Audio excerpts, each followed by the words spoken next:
Okay, everyone. Welcome to the Jewish Study Center. I'm Jerry Garfinkel. I'm a little hazy, I guess.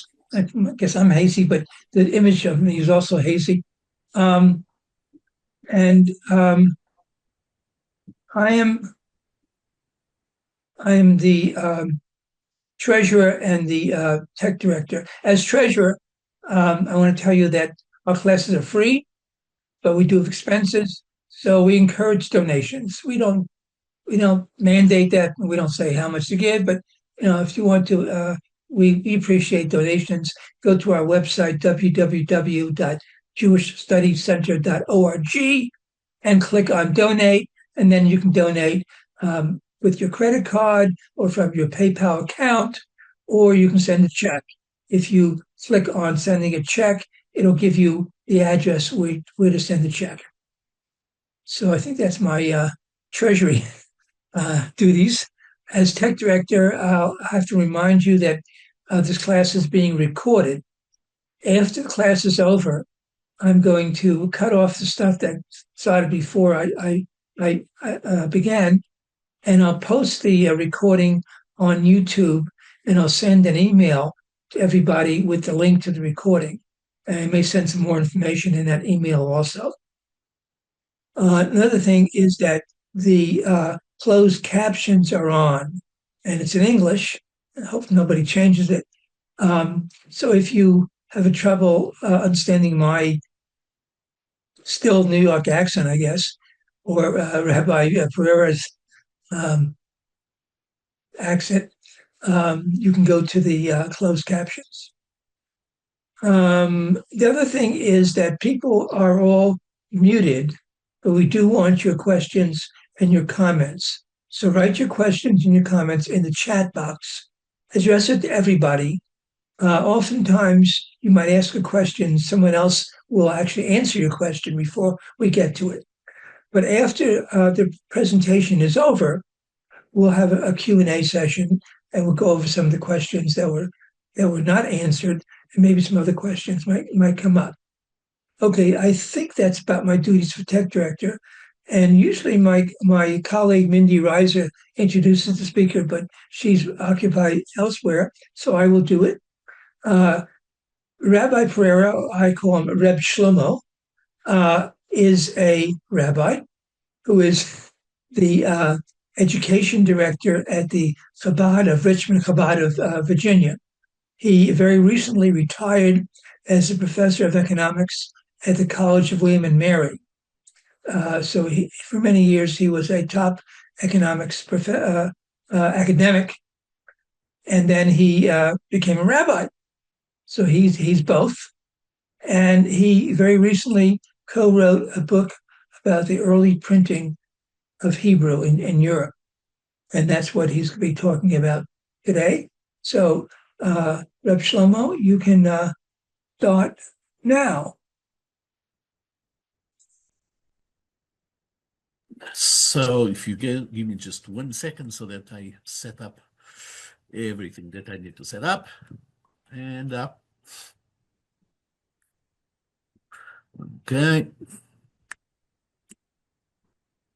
Okay, so hopefully now you can see the opening slide.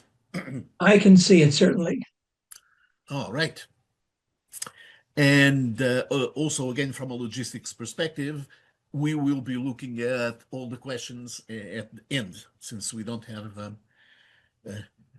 anybody else to do that. Okay, so let me start by expressing how happy I am to be again talking for the Jewish Study Center of DC.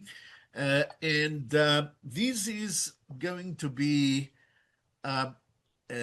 talk about, it's going to be a talk about printing, about Hebrew printing. And I want to start by telling you that although the whole issue of printing, just at first sight, doesn't sound as the most exciting thing in the world, to say the least, printing actually in general, printing was a major revolution in terms of communication, in terms of everything in the world in general. But in particular for the Jewish world, printing, it represented a paradigm shift.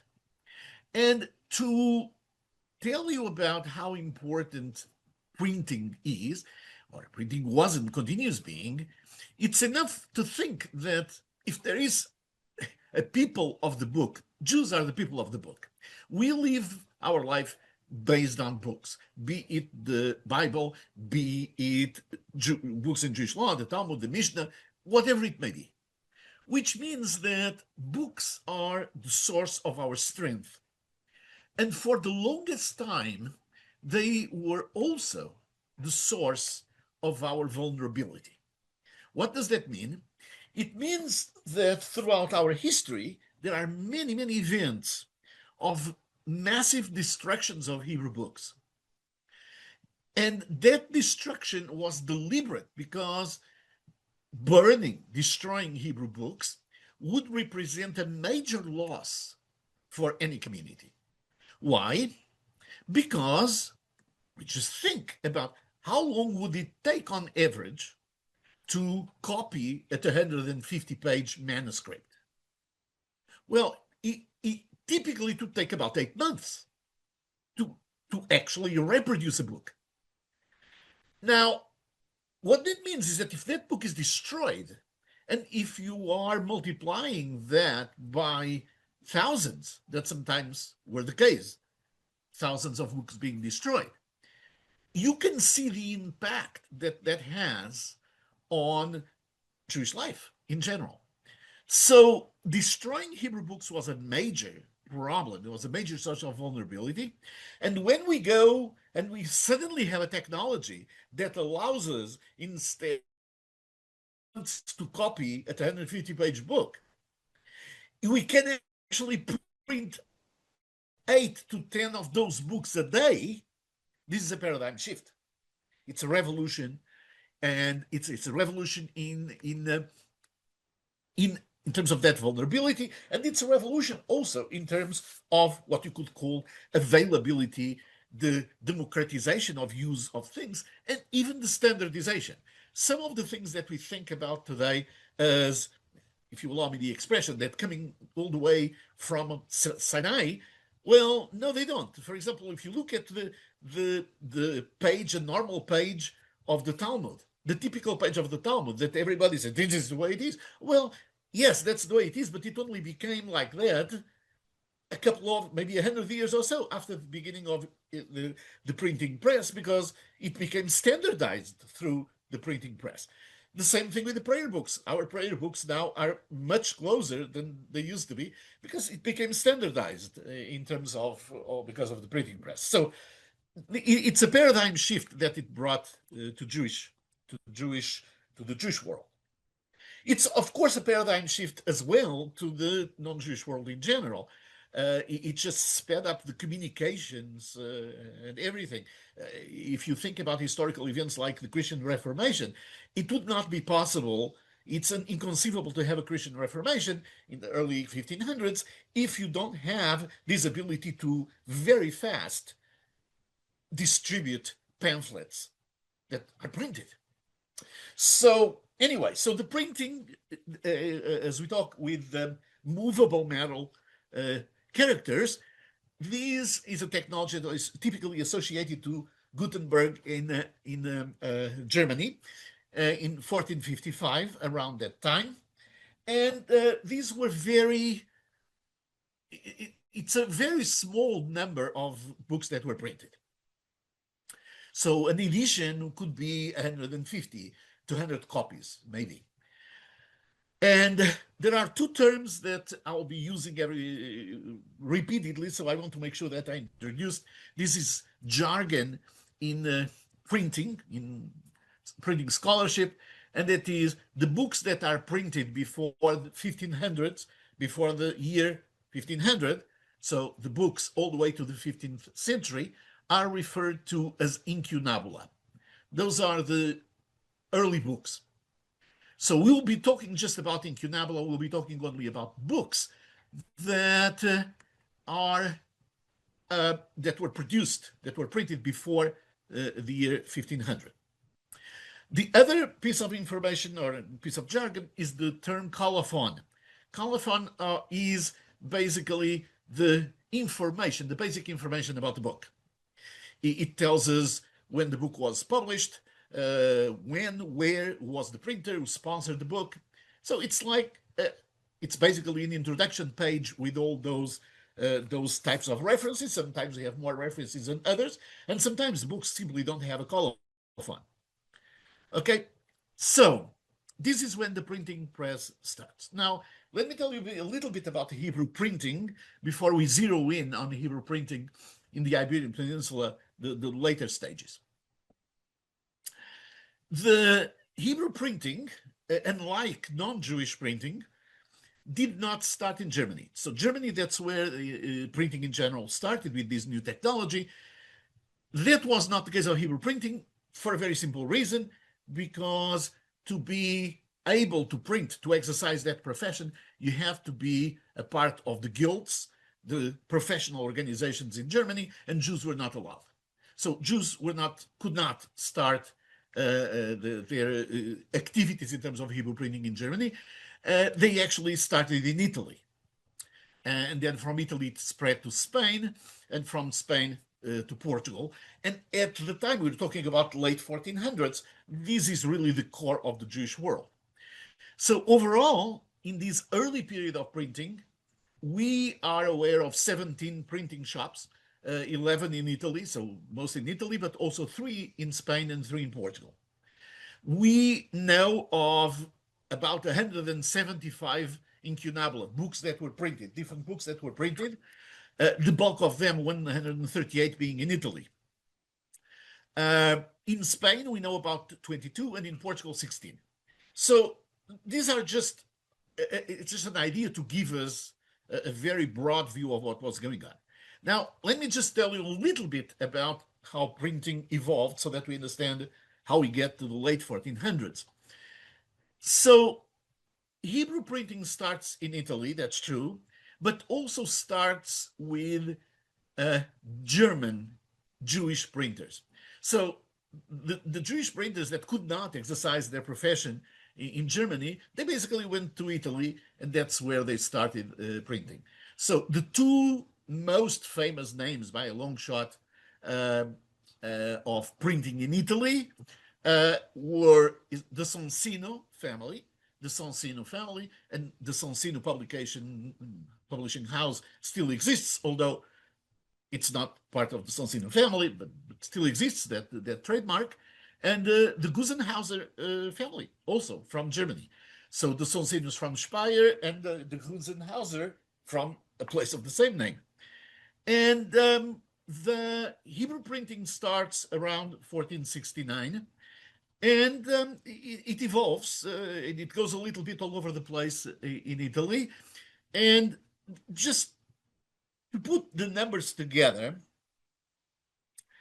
we know about 11 printing locations in Italy, Hebrew printing. We know about, as I mentioned, 138 Hebrew incunabula. And it's important, a number that is important to keep in mind for future consideration is these 138 Hebrew incunabula were just a drop in the ocean of publication in Italy, of what is called Gothic publication, that is publication that was not in Hebrew. Specifically, this is about 1.3% of the total production of books in Italy during this time period. So again, until 1500, until the year 1500. So 1.3%, a very marginal contribution. And in fact, all the evidence is that in Italy, Hebrew printing was lagging behind, was learning from the other, from secular printing, from Gothic printing, as it is referred. And again, it's a lot by Jewish standards, but it was very small compared to the rest of printing in Italy. In Spain, the printing in Spain starts in 1476, so a few years later than in Italy, and we know about three major centers of Hebrew printing. In Guadalajara, that was the first one, and that's the one with the largest number of books that we know. It's about 16 different printings that were made. Interestingly enough, this Hebrew printing shop in Guadalajara was owned and was operated by Rabbi Shlomo Alkabates Alevi. And the name may not say a lot to a lot of people, but Rabbi Shlomo Alkabates Alevi is the grandfather of the rabbi that goes by the same name, Shlomo Alkabates Alevi, that is the rabbi that wrote the Lecha Dodi and other prayers that we say on Shabbat service, on Kabbalat Shabbat service. He's the grandfather of that one. Then in Hijar, there are 5 books that were printed under this Rabbi Eliezer Alandanzi.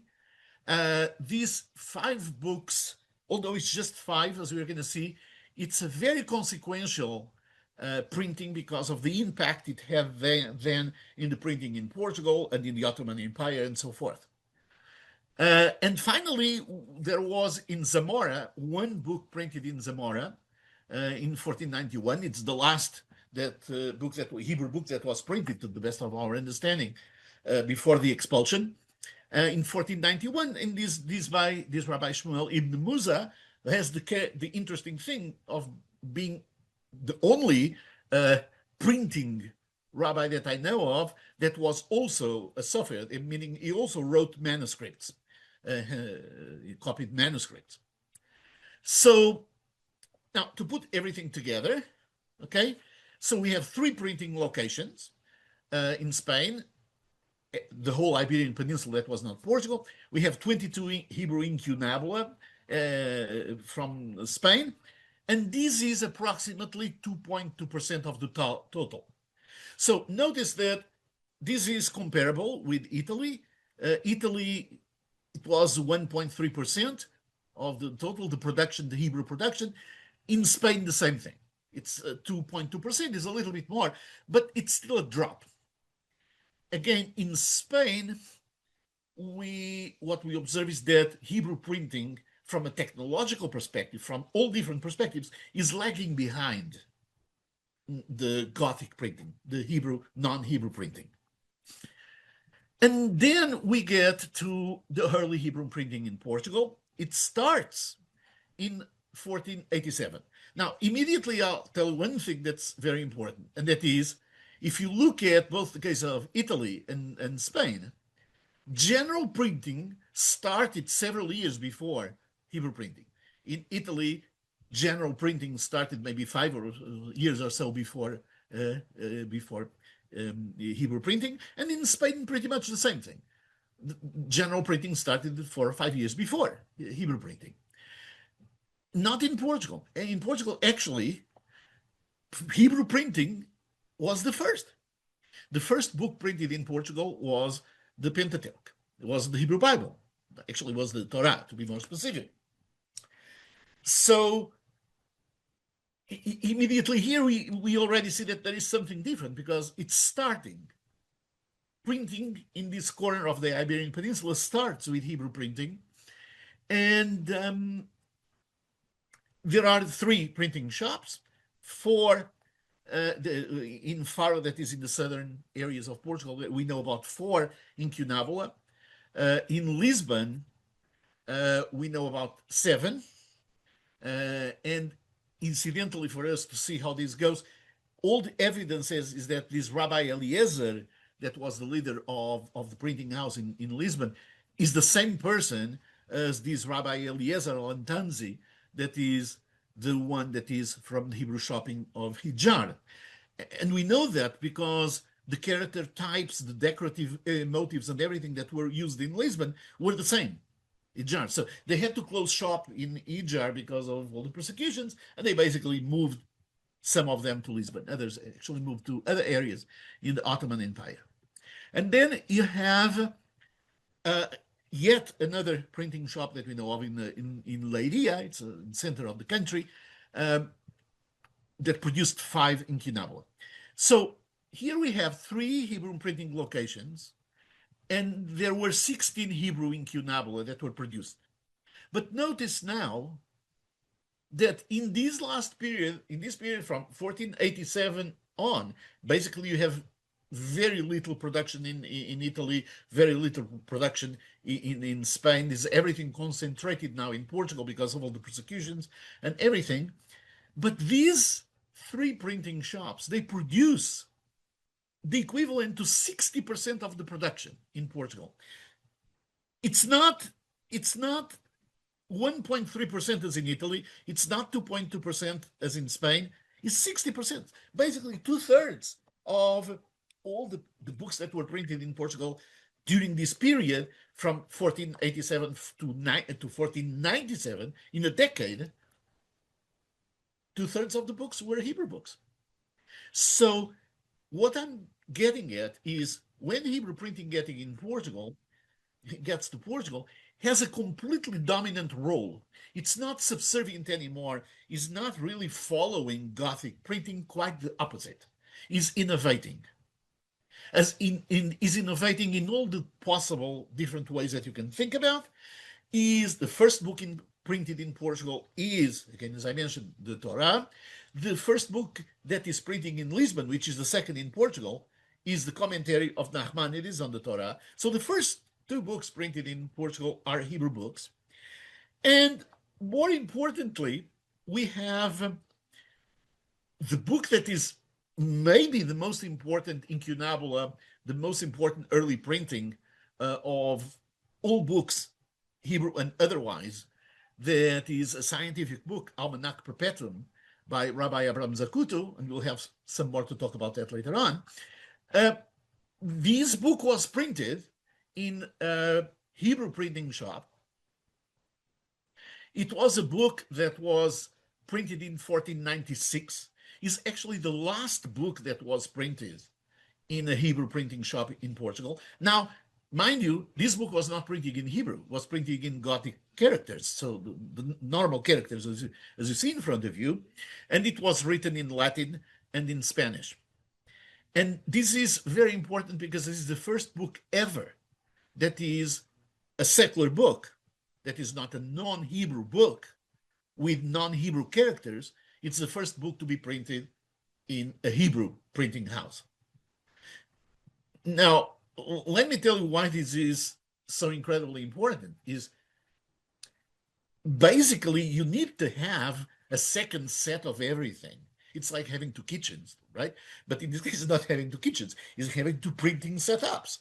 Because all the characters and everything, the Gothic characters, you cannot use Hebrew. It's a completely different technique. It's a completely different setup. So it's not a trivial thing to have a Hebrew printing press that goes into the vernacular languages and publishes those books. It's also very telling that they do that very close to the end of Judaism in the Iberian Peninsula. That's basically in 1497, 1496, 97. So it's also maybe very easy to infer that if they made an incredible investment in develop a second line of production for non-Jewish books, non-Hebrew books, you would expect them to be printing more than one, right? It's not likely that they made all this investment just to produce one book, which also means that they were not expecting the situation to go so bad so fast in the Iberian Peninsula at that time. Be it as it may, this is the first scientific book printed. It's the first non-Hebrew book. It's a first, and it's a very consequential book that was used extensively as an Almanac Perpetuum. Was used extensively by Christopher Columbus, was used extensively by other navigators, because it was a book that was designed to be helpful, to be very helpful, actually, fundamental for the maritime exploits of the time. We'll have more to talk about that later on. So what we are saying here is that Hebrew printing in Portugal occurs for a very short period. Is a period between 1487 and 1497. So it's basically 9 years, 10 years. This is a very, very difficult period. It's a period that basically coincides with the expulsion from Spain. And in fact, to put things in perspective, the end of Iberian Jewry started a century before, around 1391, with several episodes that are not relevant for the moment. But that's when the widespread pogroms and the mass forced conversions started in Spain. And this is relevant because from that time on, you have Spanish Jewry pushed into fleeing into Portugal, which means that at this stage, when you get to the late 1400s, you cannot really talk about Portuguese Jews. What you should be talking about, what I like to talk about, is the Jews of Portugal. And the Jews of Portugal were mostly Spanish Jews already at that time. Look, all the different printers that I mentioned to you, and you're going to see, the 3 printing shops were established by Spanish refugees, Jewish refugees. So the technology, when it was brought to Portugal, was already a very well-developed technology. But the most important part is that we cannot think about, in that time period, Portugal is the center of Iberian world, Jewish world, and it's arguably one of the major centers of Judaism in the world in general. This was nevertheless a very difficult time. Of course, it's a time with all these refugees from Spain. And it's important to keep in the back of our minds as well that Judaism is basically eradicated from Portugal in 1496, 1497. And what we mean by that is that this was a period of massive forced conversions and the destruction, literally the destruction, obliteration of Jewish life and Jewish institutions in the area. And this allows me to tell you a little bit about why this work is called Monuments of Paper and Parchment.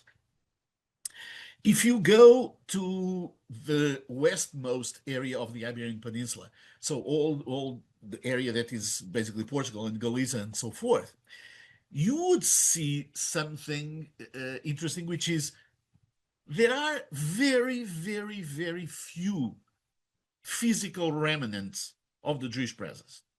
There are some, but you don't have big synagogues, you don't have big mikvahs. It's very little.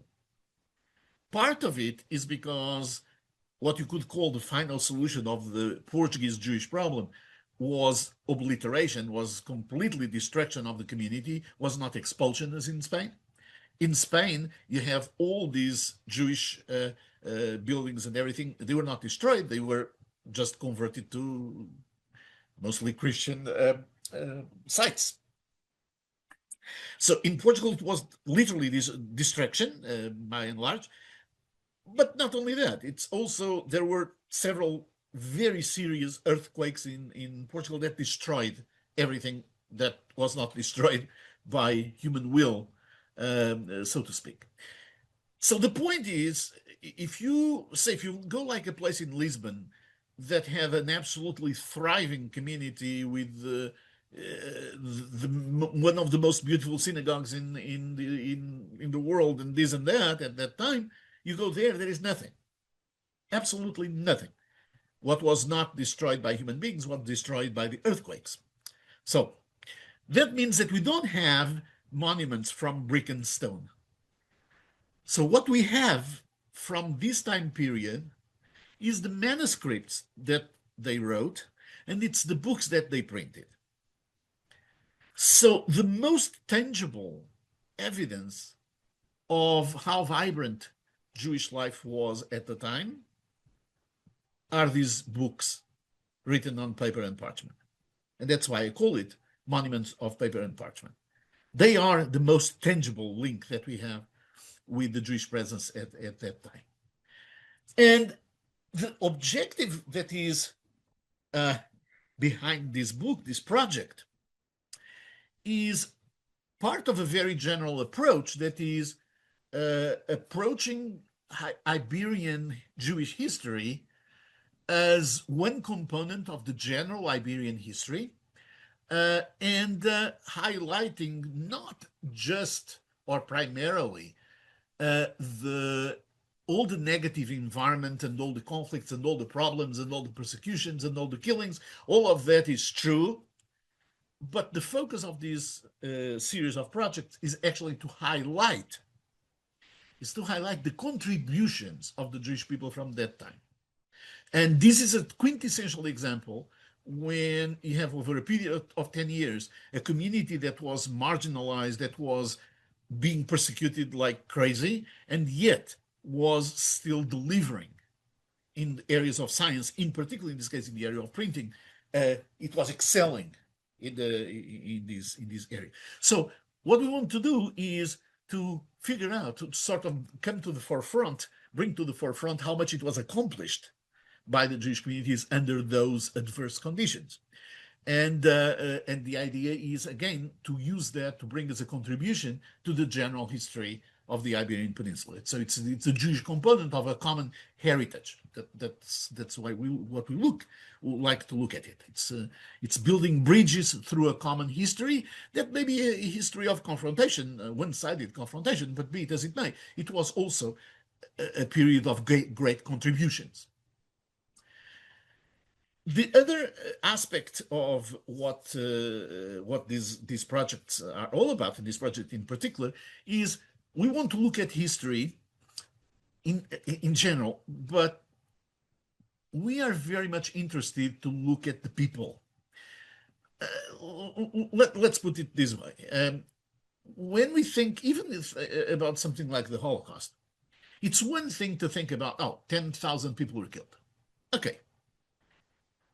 I don't understand numbers after a certain. But if I know the life of this specific individual that was affected in a horrible way because the family was killed, so if you put a face and a name to the people, that's a different story already. And that's our objective here, is to see how people had to navigate these things while they were contributing. And so look at the stories of the books. And the books themselves tell a lot of stories, the books that were printed, and stories of the people behind history. So the books and the people behind history.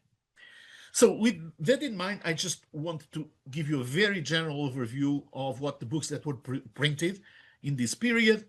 And then I want to spend the rest of the time talking about the books and the people behind history. Okay, so in the printing shop of Faro, that is led by this Rabbi Shmuel Gakon, the first book to be produced was the Pentateuch of Faro. That is the first book printed in Portugal. And then we know about several volumes of the Talmud that were produced in Portugal at the time, in this printing house. We only have evidence, and we only have copies, partial copies, and fragments of two tractates of the Talmud: Gittin, that's about divorce, and Brachot, that is about blessings. But we know that was part of what it was produced in this housing, in this printing house. There is also another book, a fourth book, that has not, there is still some debate on whether or not it can be attributed to this printing shop, but the presumption is that it is, and that is a Targum Onkelos, that is the Aramaic translation of the Torah. One thing that's very interesting, a couple of things very interesting about these books, is that the first one, the Hebrew Pentateuch, we know that it was printed not just on paper, it was printed on parchment as well. It's very rare now that we see books that are actually printed on parchment, but this was a book printed on parchment. The other thing to mention that's very interesting about the tractates of the Talmud is that they have distinctively the Sephardic and the Portuguese markings, the Iberian markings. Why? Because They only include the Rashi commentaries. They don't include the other commentaries, the Tosafot commentaries that are from the rabbis of the 1100s, and so from southern France and France in general, the descendants of Rashi. Those are not included. It's only, so you have only one set of commentaries, and it's also the case that the commentaries and the main reading of the Talmud were actually written with the same script, the same square script, not with so-called Rashi script, that is the cursive script as they are now. So those were trademarks of the Iberian production at the time. So this is the first. The second printing shop is the printing shop in Lisbon. The first book to be published was the commentary of Nachmanides on the Torah. As I mentioned, that was not just the first book published in Lisbon, was actually the second book to be printed in Portugal, in any language. After that, there are two books that are very unique that were printed. The Sefer Abu Daram, that is a commentary on prayers. This was the first world printing of this book. A prayer book was printed as well, the prayer book for the whole year, and part of it survived, which in and of itself is a little bit of a miracle. Then you have the Lisbon Pentateuch, and the Lisbon Pentateuch is considered by experts the most beautiful designed incunabula of this time period all over the world. And in addition to that, there were publication of some of the commentaries on Isaiah and Jeremiah and on the book of Proverbs. The book of Proverbs having the very peculiar property or characteristic of being the book of Proverbs with a commentary of a local author, which was very rare. And finally, one volume of the publications of Rabbi Moshe ben Maimon, the Maimonides, that is Ilchot Shchita. It's just the laws of ritual slaughter. Okay, so these are the publications in Lisbon. And finally, you have the publications in Leiria under the Hortas family, and the Hortas family again from Spain and previously probably from southern France, Orthez. And so the publication of the book of Proverbs, the book of the early prophets, both with commentaries, several commentaries, classical commentaries, Or Chaim, that is a volume of the so-called Arbaturim, is a volume of Jewish law. And finally, this is Sefer Alichot Olam. This is very interesting characteristics, but it's mostly a book on Talmudic methodology. So this is essentially what was published. And in this printing house, aside from these four, it was published also that Gothic, that vernacular Almanac Perpetuum, that scientific book that I mentioned before. So that was a fifth incunabula printed in Leiria. Okay, so now I want to tell you a little bit about the books and the people behind the history. So let's start with and I want to just talk a little bit about each one of the a couple of books in each one of the printing houses.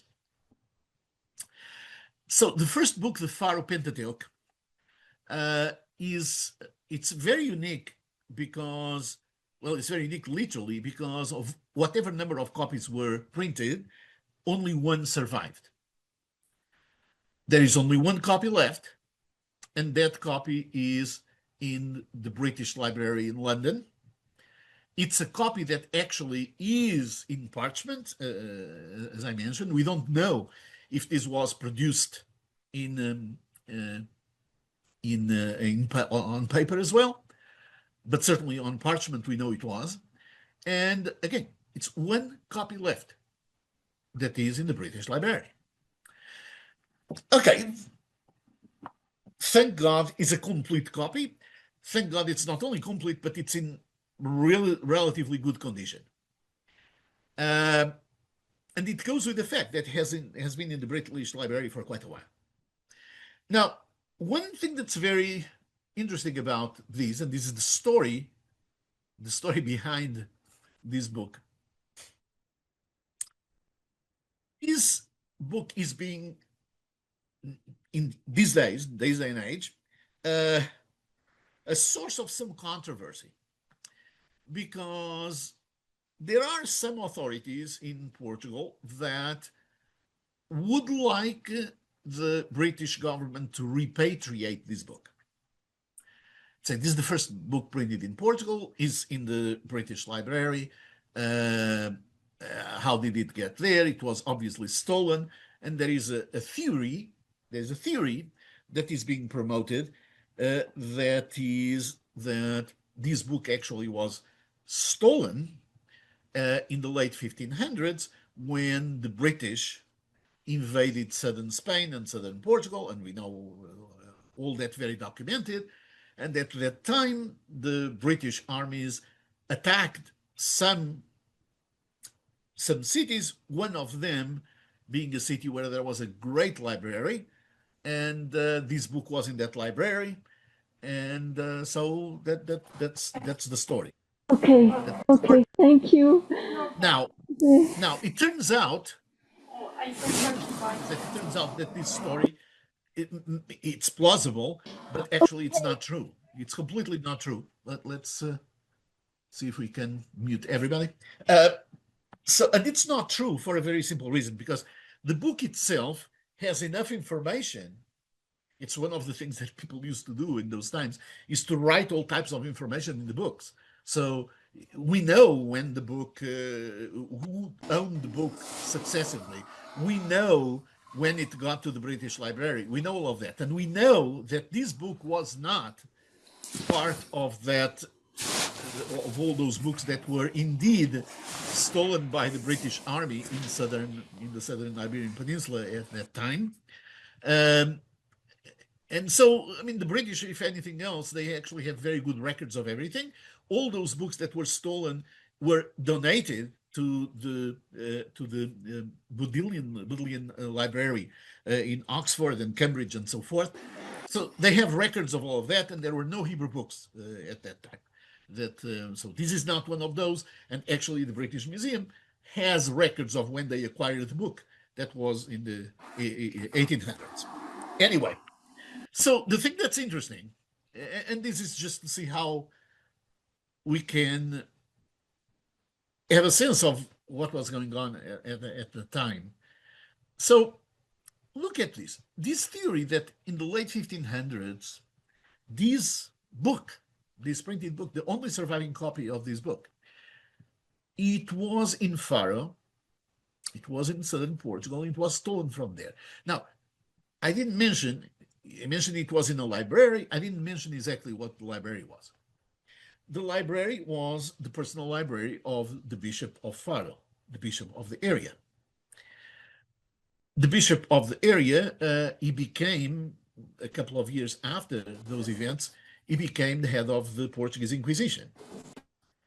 And it's interesting because we can ask the question that is, okay, we have shown that this book was not. But what if it did? What if the book came from that area? How did the bishop acquire the book? How did he get the book? On what grounds do you say that you British have to return the book to the proper owners? The proper owners being the bishop of Faro? Seriously? Let me see if I can mute everybody again, because there's too much noise in the background. Mute all current and new participants. Okay. Okay. Hopefully we don't have background noise now. Okay. So it's a very interesting situation, because it really reflects the fact that these books And indeed, we know that these books were basically stolen, and many of them confiscated immediately right after the expulsion. And it's interesting to say that many of these books, they have markings of belonging to censors and belonging to all types of clergy, um, to Jews as well. But so these books, they traveled a lot. They traveled as much as the Jews at the time. So this is one story. Another story that is. I think you're muted again. Unmute yourself, Reb Shlomo.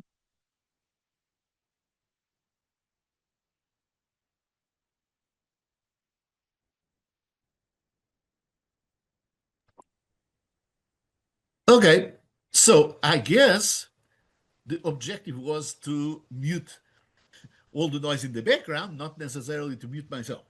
But so I don't know where I lost you, so I'll just very briefly tell you what I was saying before about the previous book. And sorry if I'm repeating, but this is important. And that is the claim that this book actually belongs rightfully to Portugal, and that's why it's being asked to be returned from the British Library to Portugal, is predicated on the thought that the book was part of the library of the Bishop of Faro, someone who became the head of the Inquisition. He was a very active part of the clergy, the Christian clergy at the time.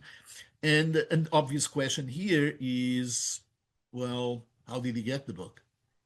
Because I'm quite sure that he didn't buy it.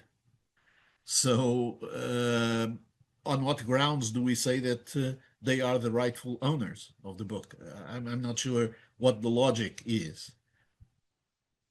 I mean, you see where I'm going, and we know that the books really, they explain, they have written that many of these books that survived were owned by clergy.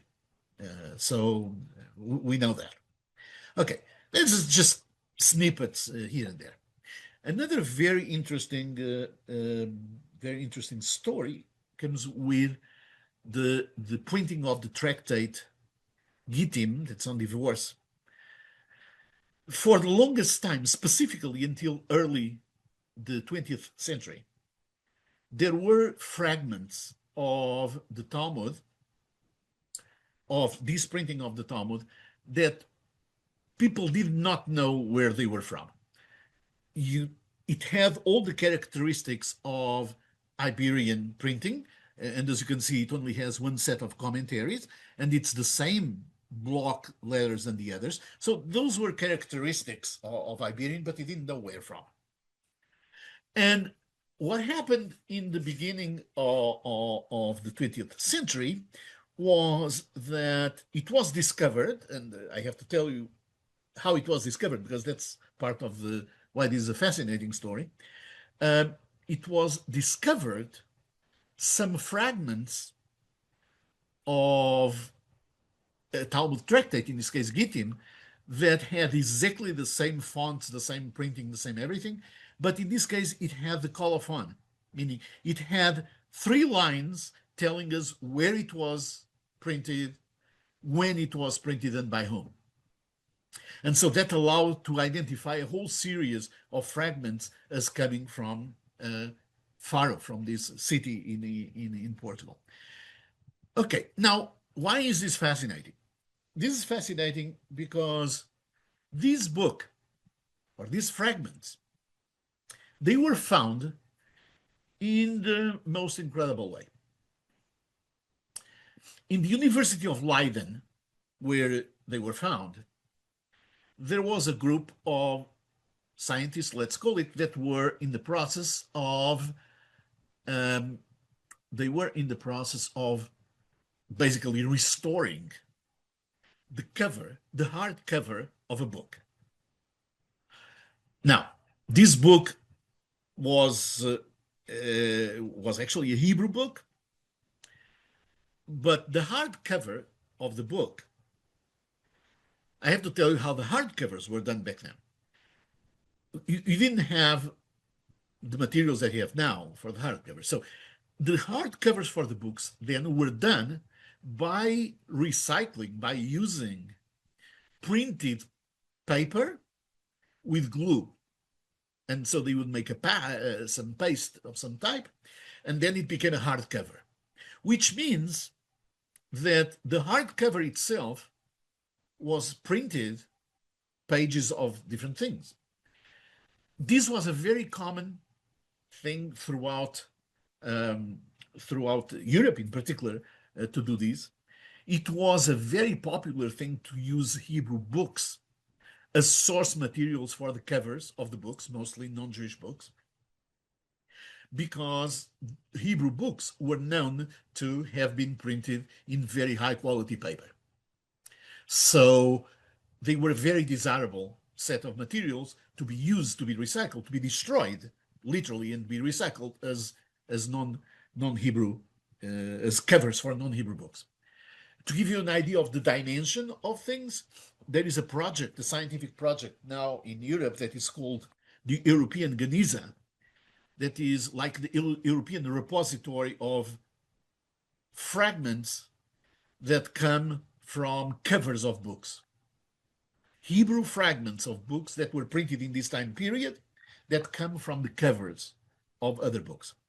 And there are about 20,000 fragments now that have been collected so far of literally pieces of books that were destroyed, Hebrew books that were destroyed, to be used as material for the cover of other books.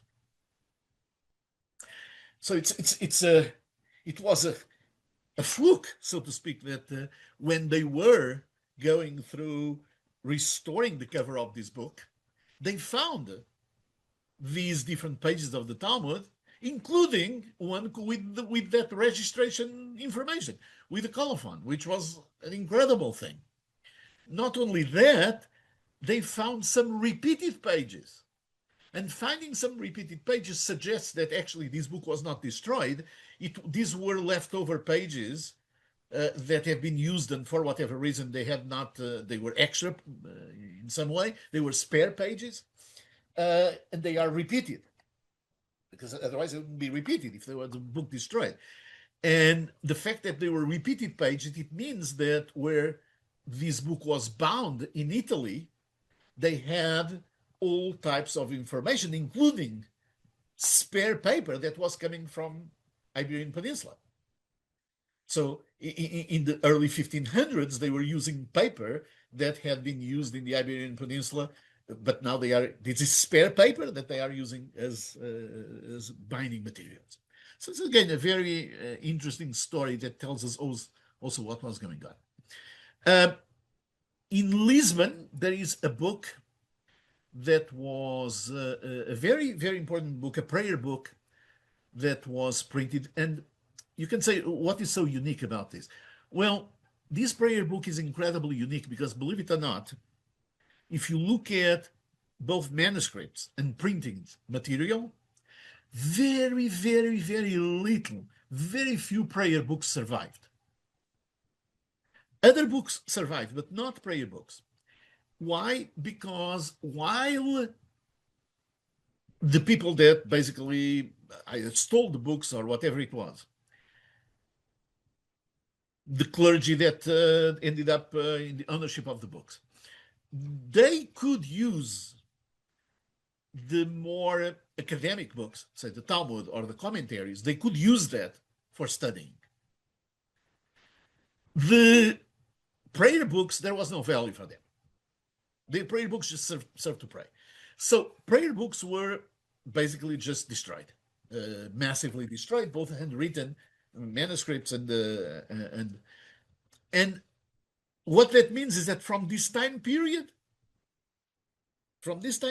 in all Jewish world, this is the only prayer book that survived. The only, and there is one example, just one copy, and it's actually the copy, part of it is in the Jewish Theological Seminary, and the other part of it is in the National Library of Israel. They ended up in two different collections, and but again, now why am I talking also about this book? Because for me, there is something profoundly special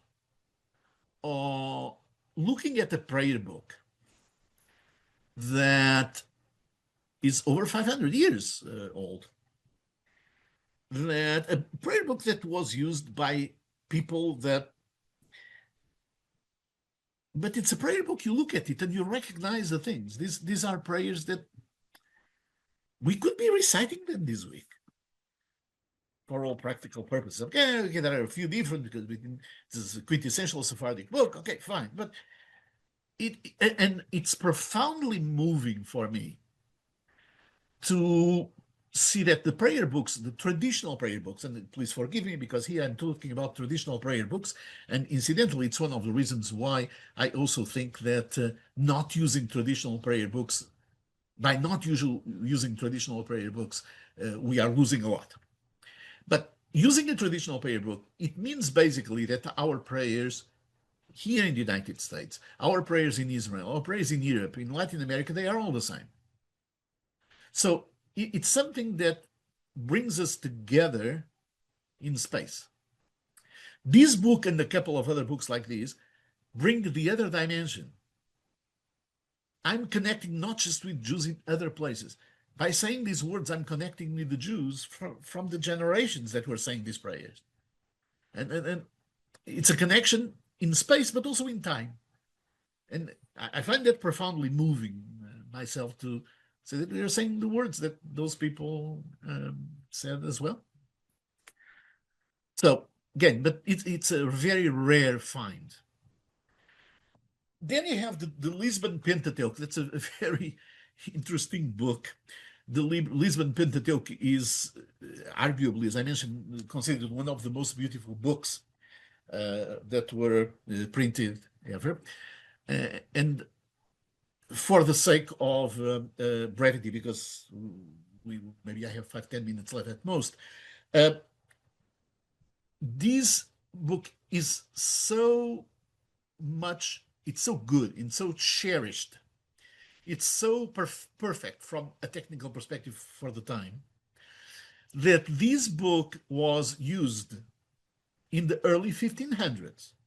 So you're talking easily 10 years or more after the expulsions and the forced conversions in Portugal, and basically 20 years or more after the same thing in Spain. So this book was used in Spain, in Alcalá de Henares, by a group of Catholic clergy that wrote and edited and published the so-called first polyglot Bible. The first polyglot Bible, it was a Catholic Bible that had, of course, what they called Old Testament and the New Testament, but the Old Testament was in Greek, was in Hebrew, was in Aramaic, and the Hebrew and Aramaic was taken from this edition, from this publication. How do we know that? We know because they have copies of that in the El Escorial Museum and the other museums in Spain that are actually they have hand marks of the people that were working on this with marks. So we know that those copies were used as the source pages for what they end up doing, because they have all the notes, the marking notes for the printing process. So, I mean, I find also fascinating that a book that's a quintessential Jewish book makes it, it's beautiful enough and it's really precious enough to be used then in the making of this first Catholic polyglot Bible. One detail that you can see from these two pages here, these two samples, is that this book was very unique at the time and for a longest time because the translation into Aramaic, that is this part right here, the small print, the translation in Aramaic has vowels, which is very rare even today. So this is very unique, and we say, well, what's the big deal? The big deal is that means that you have to have vowels set for the typing with the smaller characters. So it was a technical issue that he had to deal with. So, but they have vowels.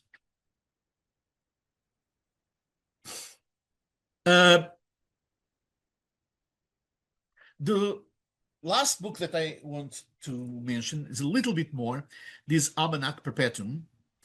This is the last book printed in a Hebrew printing shop in Portugal, and it was published in 1496.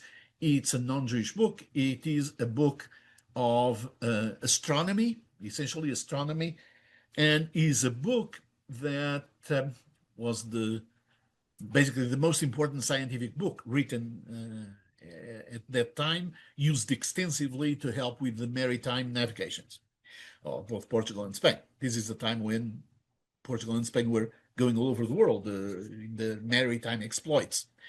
And this book essentially answered a technical question that was fundamental to allow those navigation exploits. And that is, at that time, we were talking about navigating on high seas. When you navigate on high sea, you cannot orient yourself by the coastline. You have to have other sources of orientation. So you basically, what this book is, together with another instrument, a physical instrument that Rabbi Abraham Zacuto developed as well, this is the equivalent to the GPS for that time. It's a global positioning system, literally, because what it does is it looks at the relative positions of the stars and the planets and all the constellations and everything, and all the different happenings from eclipses and you name whatever. So basically, you could use geometry and trigonometry and all the other techniques. By measuring where the stars are, you could triangulate and figure out where you were, your location. So again, it's a very primitive but incredibly complicated GPS system, and this was developed by Rabbi Abraham Zacuto. This system. Rabbi Abraham Zacuto was actually the head of mathematicians and the head of scientists to the Portuguese crown and to the Spanish crown for quite a while. And again, very instrumental in very much used by Christopher Columbus and Vasco da Gama and other navigators. This book ended up being translated in I don't know how many languages, including Arabic and everything. So it's a very, very important book, very consequential book. And to make sure that you don't think that I'm exaggerating, because it's very easy to let my enthusiasm go in that direction. But these contributions of this rabbi, the scientific contributions of the rabbi, are important enough for him, Rabbi Zacuto, to be the only rabbi that I know of. Actually, there is another one, but it's not very clear. But clearly, one of the very few, if not the only one, rabbi that had the honor of having a crater in the moon named after him. There is a crater in the moon that is called the Zacut crater that was named after Rabbi Abraham Zacuto because of his contributions to science, to astronomy, so forth. So it's not a small fry. Very big, very big thing. Now, I want to tell you a little bit and finish with that, with the day after, because the importance of the printing press in the Iberian Peninsula, it was not just for the Iberian Peninsula. The importance was widespread to the point that Hebrew printing served as a fertilizer, if you want. It was a catalyst for the development of Hebrew printing and printing in general in many other places. So, for example, the first book that was printed in the Ottoman Empire, was printed in 1493, and that book was by refugees from the Iberian Peninsula, the Nahmiya brothers. Interestingly enough, in 1505, 1505, so a few years later, the same brothers, the Nahmiya brothers, they started a printing company in Constantinople, in Istanbul. And at that time, they were using equipment that had been in Hijaz, in the Spanish printing of Hijaz, and in the Portuguese printing of Lisbon, Hebrew printing. So what literally I'm telling you is that the materials, the equipment, the printing equipment from Hijaz in Spain made it to Lisbon some way, and then from Lisbon made it to Constantinople some way, because it's the same printing material. We know in 1512 that Rabbi Yehuda Gedalia was one of the printers in Lisbon.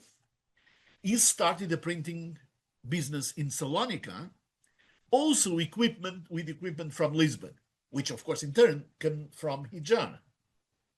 So yet another one. We know that in 1516, Rabbi Shmuel Nedivot, who was also one of the printers in Lisbon, they started printing in North Africa. The first books printing in Africa in general was by this Rabbi Nedivot, and it was with equipment brought from Lisbon and previously from Hijaz. So you can trace, this is just the beginning, to say that after the expulsions, after the end of Judaism in the Iberian Peninsula, these technologies were spread all over the Ottoman Empire, all over the Mediterranean basin by these refugees. And make no mistake about how important this is. The first book printed in the Ottoman Empire, the first books were Hebrew books for a long time. As a matter of fact, Turkish books in Arabic, they only were printed in the 1700s. So 200 years after. So by a long shot, the first books printed in the Ottoman Empire were Hebrew books. The first books in Africa were Hebrew books. So it's with all these refugees. One of the cases that is fascinating is this case of this frame. This frame right here that you can see this decorative frame. Okay, this decorative frame, this is from a book that was printed in Lisbon. Okay, this is from yet another book that was printed in Lisbon. Now, I don't have the images with me for several reasons, among others, that I still have to get the copyrights of those images.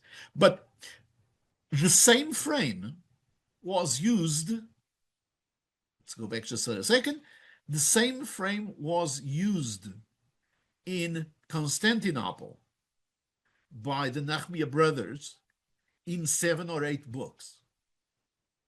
The same frame was used once at least in Yehuda Gedalia printing shop in Salonika.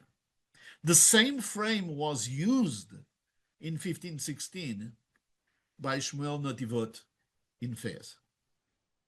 This tells you, this is the equipment going around. So the equipment, we can trace with the equipment, we can trace the diaspora of the Jewish people. So, and again, here we are faced with the fact that these books, with everything that they have, with the stories that they bring, they are incredible monuments.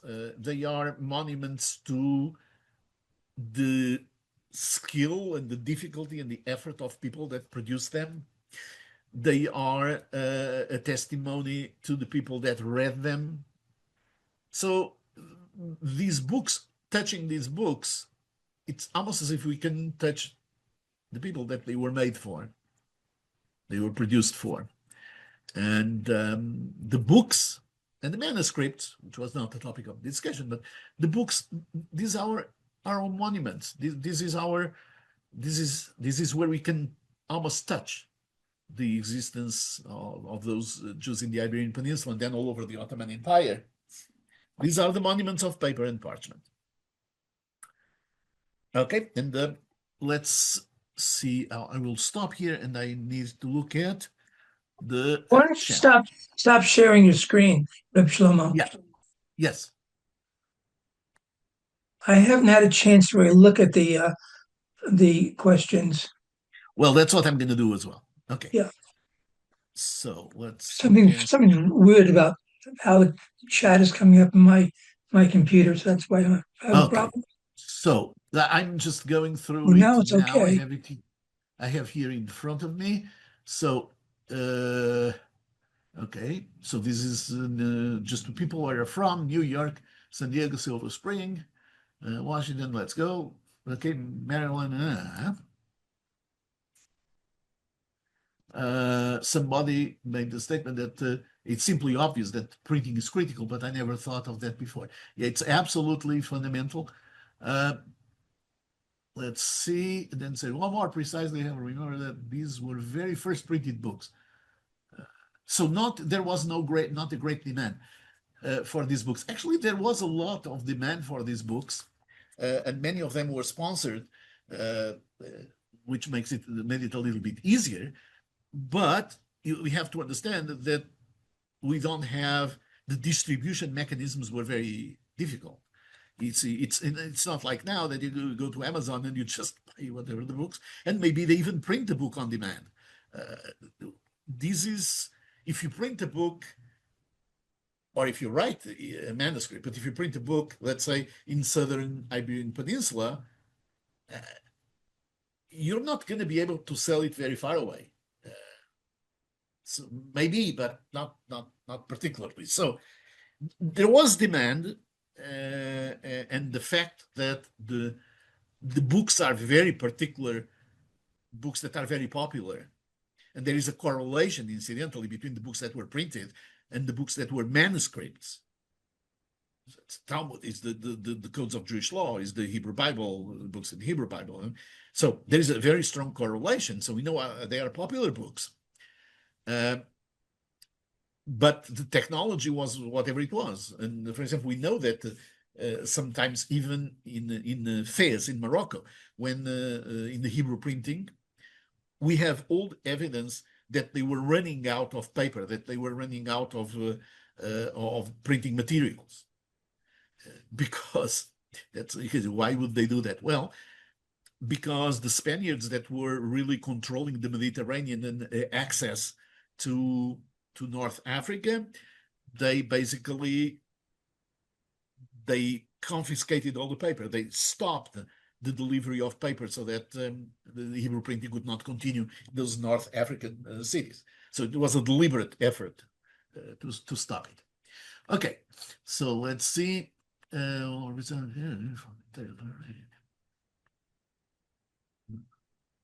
So yeah, so everybody had to do things by hand, which took forever.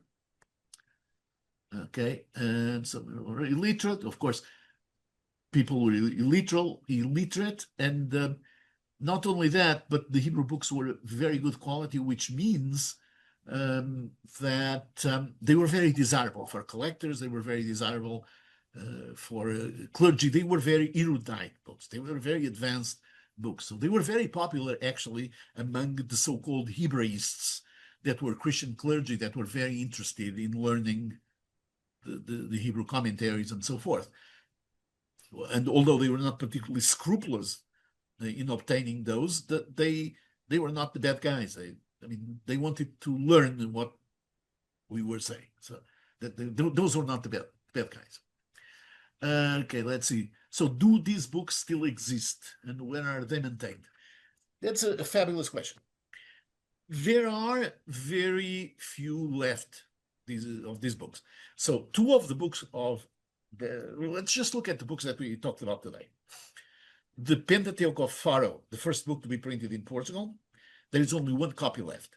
It's complete, only one copy. The Talmud that was printed in Pharaoh, there is no complete copy. There are fragments. There are fragments of both tractates. The fragments are maybe 13 fragments of one and 20 of the other. And fragments means parts of pages and some full pages. Because all of that was rescued from covers of books. So they were destroyed. So some of them are just fragments. Okay. The other book that we talked about, for example, the Onklos, the translation, the Aramaic translation that is attributed to Pharaoh as well, we only have 2 or 3 leaves, through 2 or 3 folia left. And they are not complete, they are actually part torn. An exception to this rule is actually the first book printed in Lisbon, that there are a large number of copies. I mean, there are maybe 20 or 30 copies all over the world. That's an exception.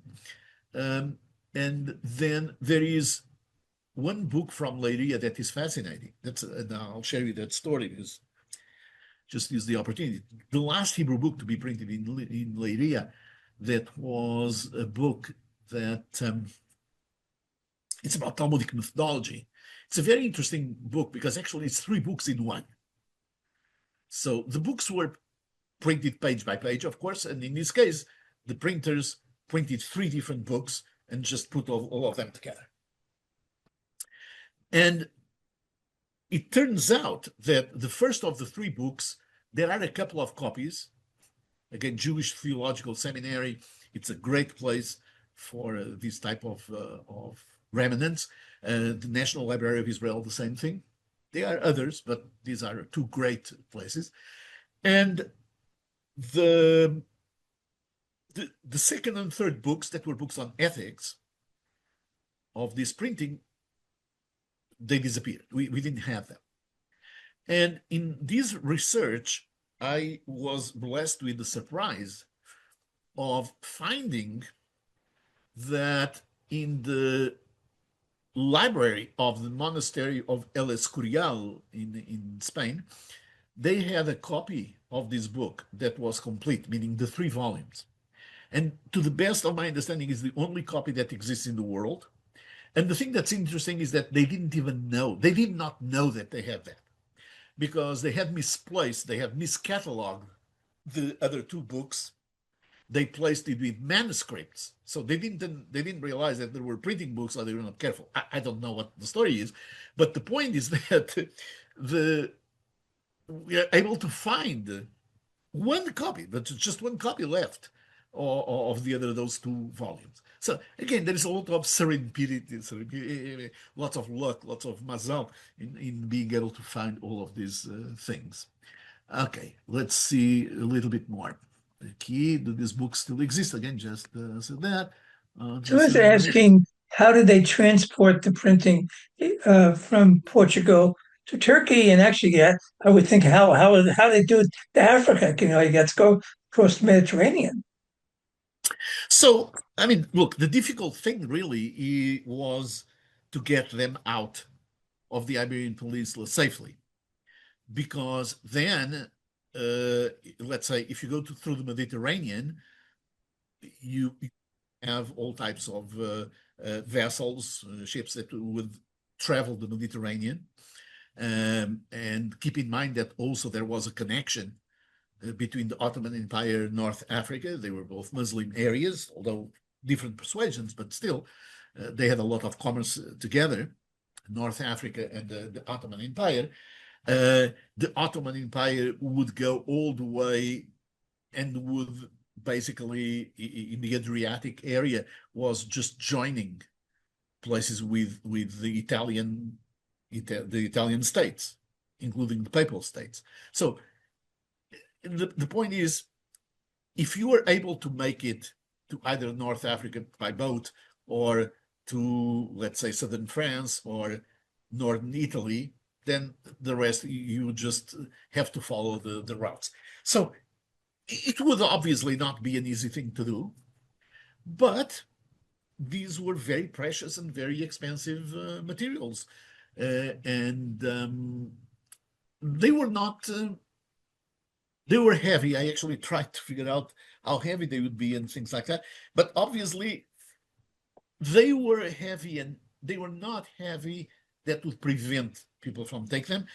But we also know, by the way things were designed, that nobody took the whole thing. So they were missing sometimes some characters that they would put in cursive, as opposed to the block, or block instead of cursive.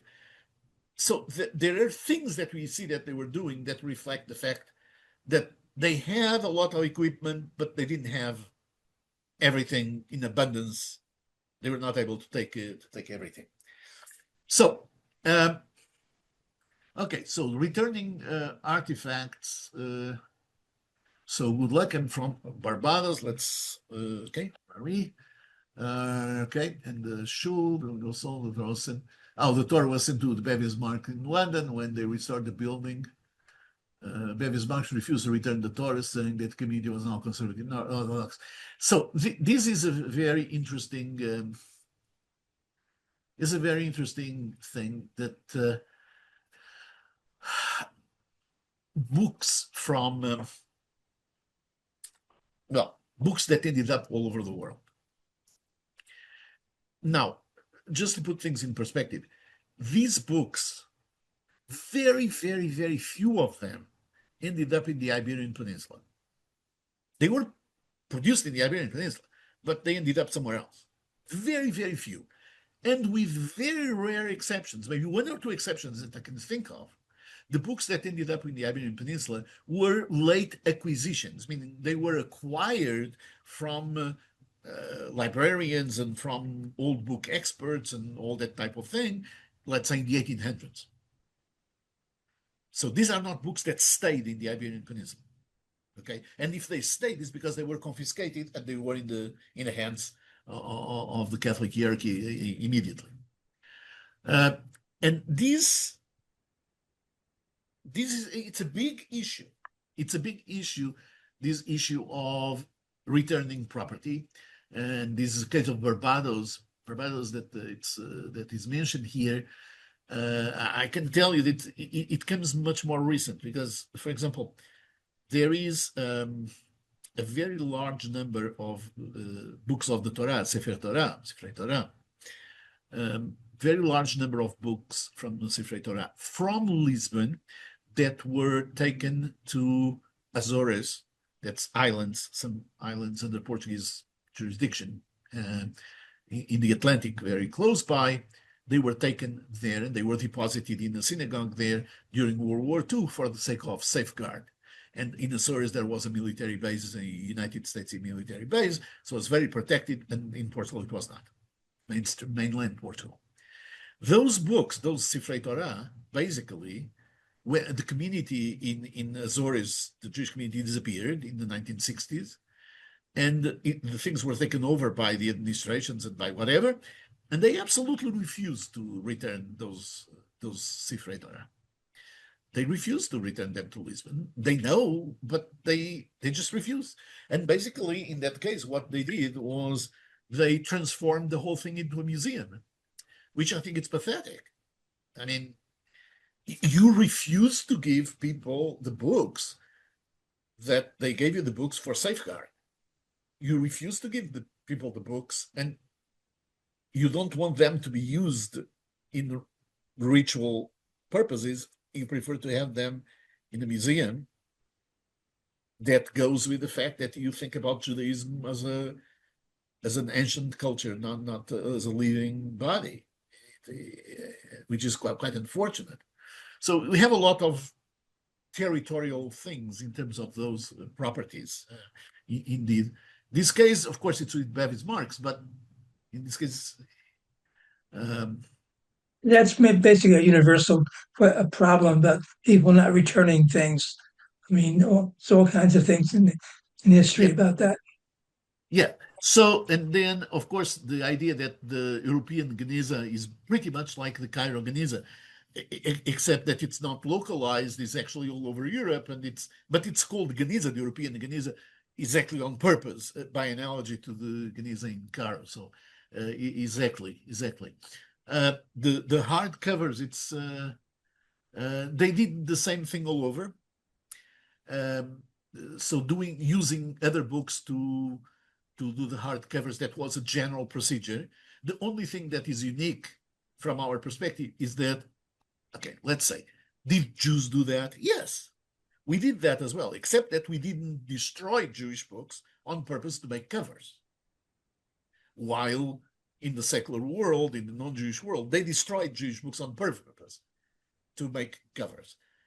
But we used also leftovers, spare parts and things like that, used paper that had for some reason mistakes or whatever it was. We used it to also, that was a technology of making hardcover.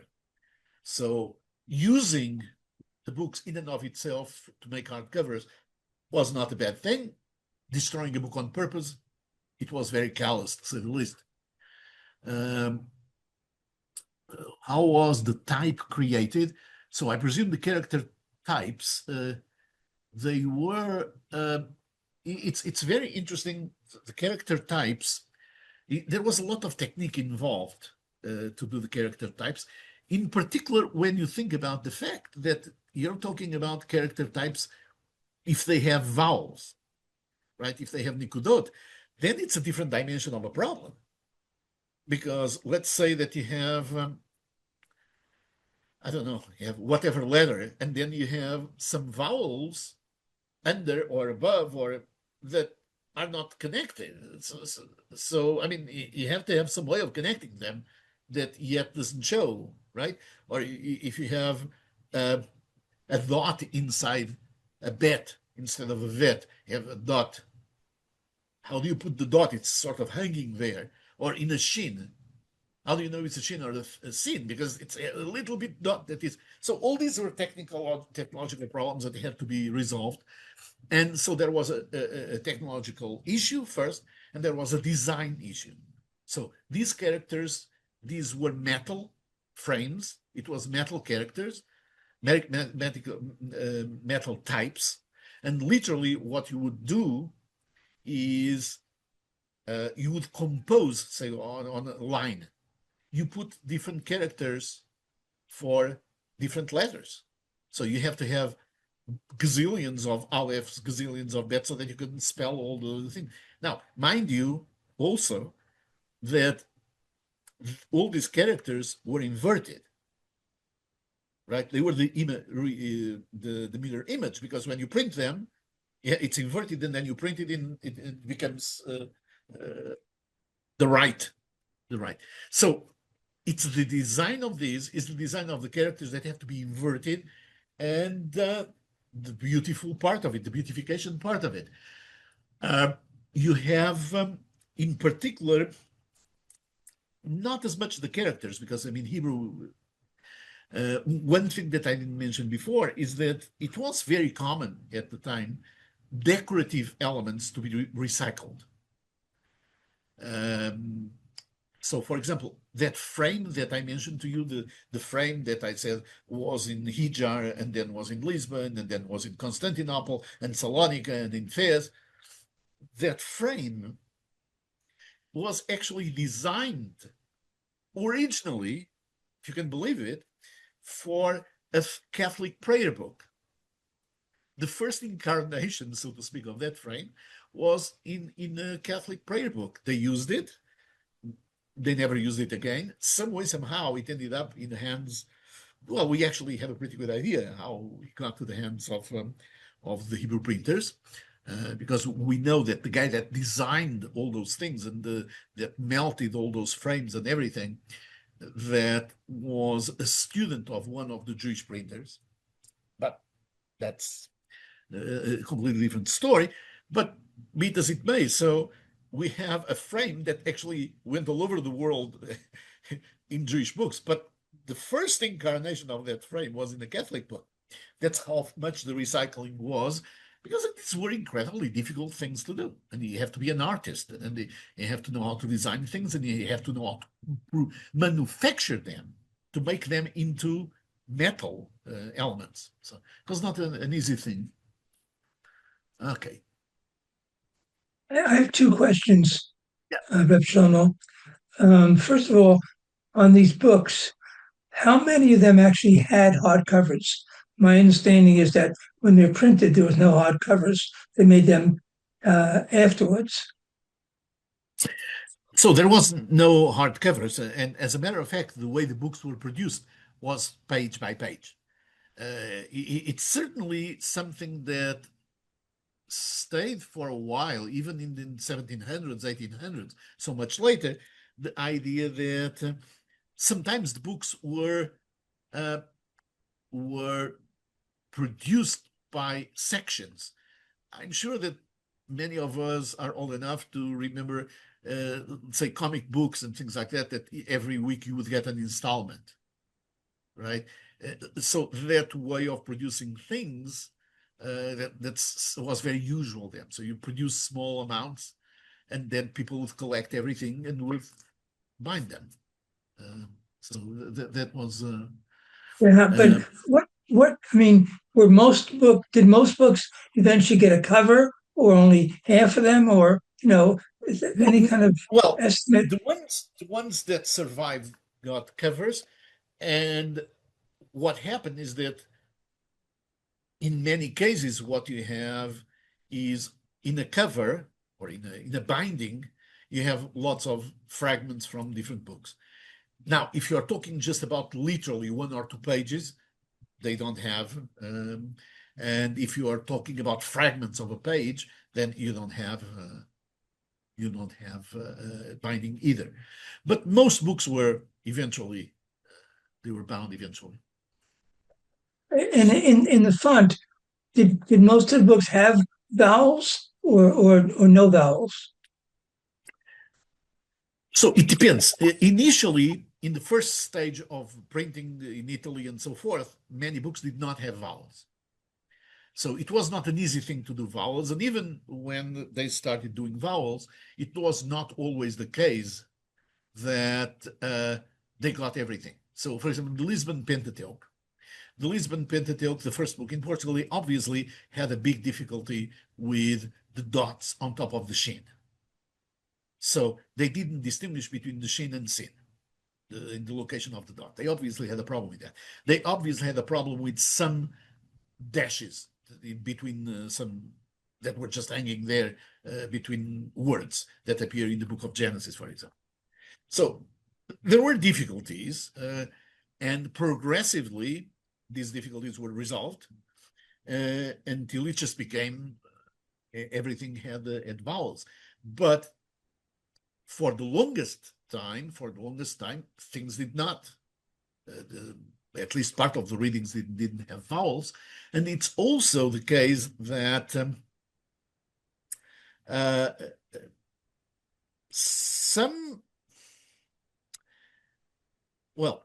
all the systems of vowels that were used were already the system of vowels that we know today, although there were other systems of vowels that were being used in manuscripts, but not. So it's part of the consolidation also of the what we understand to be the vowels and the cantillation marks today, that are what is called part of the Tiberius school of cantillation and of markings and so forth, the Masoretic school. But there are other schools of markings. And if, for example, you have, it's interesting because you have some books, not in the Iberian Peninsula, but in Egypt, that have vowels that are on top of the letters, not below. All the vowels are on top. Most of the vowels, of course, in the Tiberian, in the one that we use, the cantillation marks, and the vowels that we use are below. Okay, so it's a different system and it's above.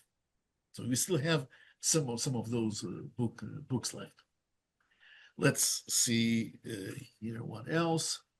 So cantillation tropes about the letters. There were some cantillation tropes, and interestingly enough, not only that, but in the prayer book that I showed you from Lisbon, one of the incredibly unique things about that prayer book is that it has also musical notes for the blowing of the shofar. So you have different. So yeah, that is okay. So what exactly about the frame? If you look at the illuminated manuscripts for non-Jewish churches at the time, the design is everywhere. So again, that type of design is a very common design of the frame.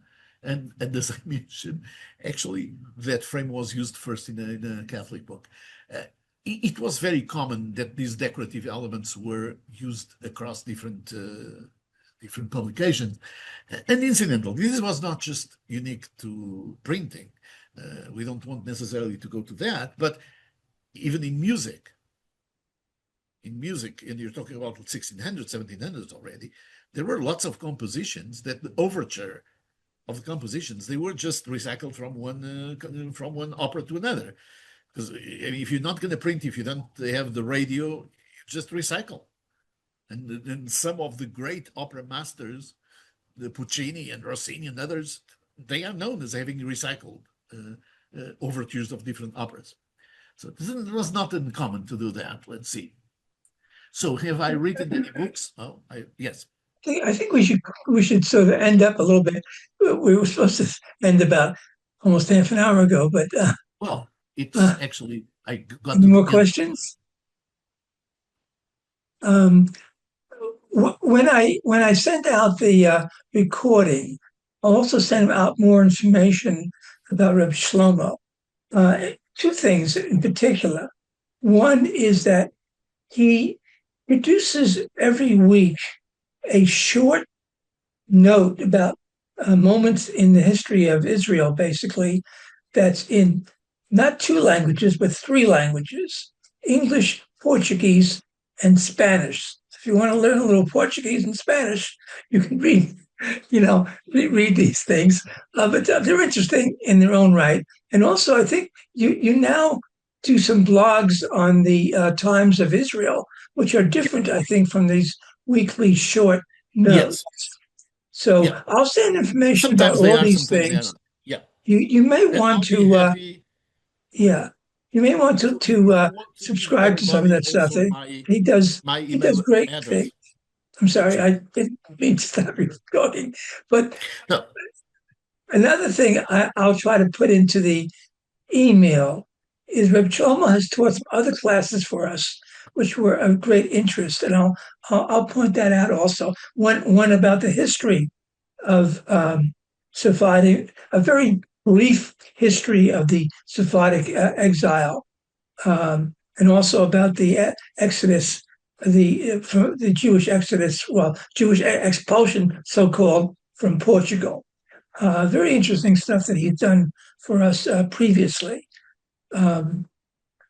So there'll be a lot of stuff. And then next week we have another class by a different person who also is a rabbi, though he hasn't done rabbinic, he hasn't been a rabbi for a congregation, things of that nature. And it's about basically called Living in Both Worlds, a history of modern Orthodoxy from end of World War II, 1945 till last year. I find it fascinating that what's happened to what we call modern Orthodoxy over the last 80 years. So anyway, and then on February 1st, we're going to have a Kabbalistic Tu B'Shvat Seder. So there'll be lots of things coming. Other things are having to schedule yet, but will be coming. So thank you very much, Rabbi Shlomo. So you weren't talking just about what's in your book, but about the Hebrew printing in general. I just want to make sure, send everybody my email address. Anybody that has any questions about these type of things or whatever, please feel free to send me an email. Okay, I'll be happy. Yeah, there'll be information in the email on how to contact Reb Shlomo. Okay. So I think I will close now. Yes. And, thank you. Thank you once more. Okay. Bye-bye for everyone.